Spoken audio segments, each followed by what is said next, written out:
उपेंद्र कुशवाहा जी को इस बार जदयू में जो ले जाया गया वापसी करा करके, उनके दल को पूरे जदयू में विलय करा लिया गया, ये एक जदयू की सोची समझी प्लानिंग थी, चाल था। नीतीश कुमार जी का एक ही एजेंडा है, केवल उपेंद्र कुशवाहा जी को अपमानित करना। प्रदेश अध्यक्ष जी ने बहुत पहले कह दिया था कि अब नीतीश कुमार जी के लिए भारतीय जनता पार्टी का दरवाजा बंद है।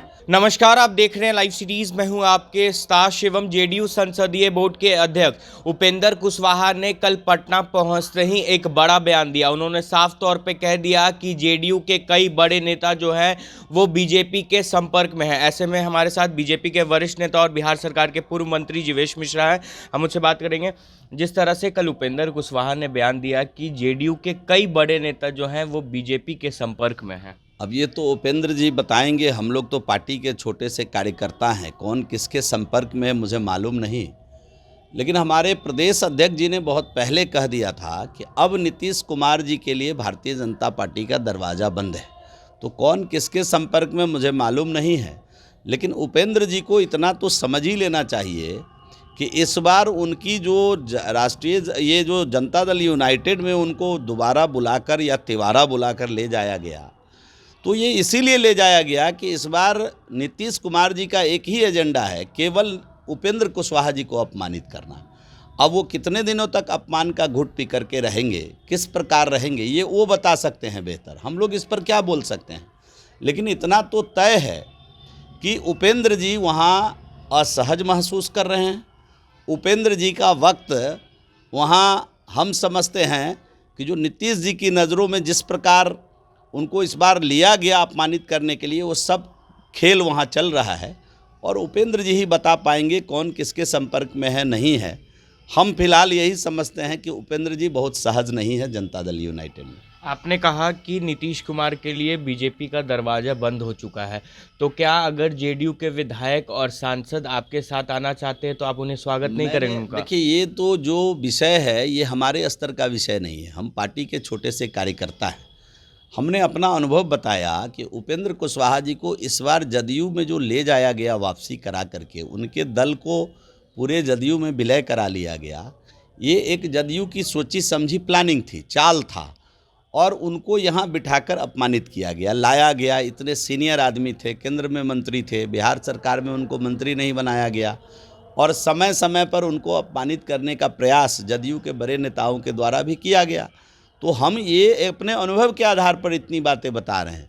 अब कौन क्या होगा नहीं होगा, पार्टी का क्या नीतिगत फैसला है, इसका फैसला भारतीय जनता पार्टी अध्यक्षीय प्रणाली की पार्टी है और अध्यक्ष और शीर्ष नेतृत्व के स्तर से होता है। लेकिन मैं इतना आपको स्पष्ट बताना चाहता हूं कि हमारे प्रदेश अध्यक्ष जी ने बहुत पहले कह दिया था कि नीतीश कुमार जी के लिए अब भारतीय जनता पार्टी का दरवाज़ा बंद हो चुका है। इन दिनों बिहार सरकार के कई मंत्री हैं विवादित बयान दे रहे हैं। कल ही आपने देखा होगा कि बिहार सरकार के मंत्री आलोक मेहता ने भी स्वर्ण समाज को लेकर विवादित बयान दिया और उसके बाद उन्होंने कहा कि मैंने ऐसा कहा नहीं था। आपकी उम्र कितनी है? आप, मुझे लगता है 90 से 2005 का जो दशक है उसको खूब होशो हवास में आपने नहीं देखा होगा, आपकी उम्र छोटी रही होगी। इनके जो शीर्ष नेता है जिनको ये राष्ट्रीय अध्यक्ष बनाए हुए हैं, अस्वस्थ हैं, हम उनके स्वास्थ्य लाभ की प्रार्थना भी भगवान से करते हैं। उन्होंने कहा था अपने शासनकाल में बूढ़ा बाल साफ करो। तो जो राजद के लोग हैं, नफरत ही उनकी बुनियाद है, उनका सिद्धांत है। जैसे हर पार्टी अपने अपने आइडियोलॉजी पे काम करती है, राष्ट्रीय जनता दल के लोग का सिद्धांत जो है, आइडियोलॉजी नफरत है। और 15 साल भी आप देखिए कि समाज को अलग अलग करके, खंडित करके 15 साल उन्होंने शासन किया। कभी भूरा बाल साफ करो, कभी अगड़ा पिछड़ा, कभी पिछड़ा दलित, इस प्रकार के पॉलिटिक्स में माहिर रहे हैं राष्ट्रीय जनता दल के लोग। और कभी आप देख लीजिए कि लगातार उनके मंत्रियों में होर लगा हुआ है बयानबाजी का कि कौन कितना समाज को, हिंदुओं को अपमानित करने वाला बयान देता है। चंद्रशेखर जी को ले लीजिए कि सबसे सम्मानित धर्म ग्रंथ पर ही उन्होंने सवाल खड़ा कर दिया। उसके बाद एक मंत्री आए, उन्होंने सेना के मनोबल पर ही सवाल खड़ा कर दिया। अब तीसरे मंत्री समाज कैसे खंडित हो उस पर अपना एक बयान दे दिया। हमको तो बड़ा ताजुब हुआ। आलोक मेहता जी का मैं थोड़ा स्तर अलग समझता था, लेकिन उन्होंने जिस प्रकार की बयानबाजी की है तो मुझे पता चला ये भी रंगे हुए सियार है। हालात यही है इनकी क्या करिएगा? इनके अंदर पढ़ाई ही यही है। स्वयं जो इनके अभी कप्तान हैं पार्टी के, लालू जी तो कहने के लिए राष्ट्रीय अध्यक्ष हैं, बिहार के जो इनके नेता हैं उनका भी यही बयान है। किस प्रकार सत्ता संभालते उन्होंने धमकी भरे लहजों में सीबीआई और बाकी एजेंसियों से बात किया, और ये साफ चुनौती थी। किस प्रकार धमकी दे रहे हैं कि आज आइएगा, आपके घर में लोग नहीं है क्या? नेता बोलेगा ऐसा शब्द क्या? आप रिटायर होके नहीं आएंगे क्या? मतलब ये साफ साफ मीडिया पर मैंने पहली बार इस देश के इतिहास में, देश के आज़ादी के बाद किसी नेता को कैमरे पर आकर सीबीआई को, चाहे ईडी को, चाहे किसी राजनेता को धमकाते हुए मैंने पहली बार देखा। तो ये क्या, इनका बुनियाद वही है, नफ़रत, इनका बुनियाद यही है गुंडागर्दी। तो जब इस बुनियाद में जो पलेंगे, अगर हम कहते हैं कि खेत में अगर हम बबूल रोपेंगे तो उसमें अंगूर थोड़े फलेगा, तो ये सब बबूल की उपज वाले लोग हैं, ये अंगूर फलने थोड़े देंगे। एक आखिरी सवाल, आज आप भी देख रहे होंगे कि पूरा पटना पोस्टर बैनर से पटा हुआ है, राजपूतों का महाजुटान हुआ है और कह रहे हैं कि राजपूत जो है वो मुख्यमंत्री नीतीश कुमार के साथ है। देखिए, महाराणा प्रताप राष्ट्र नेता थे, राष्ट्र के महानायक थे, देश के धरोहर थे।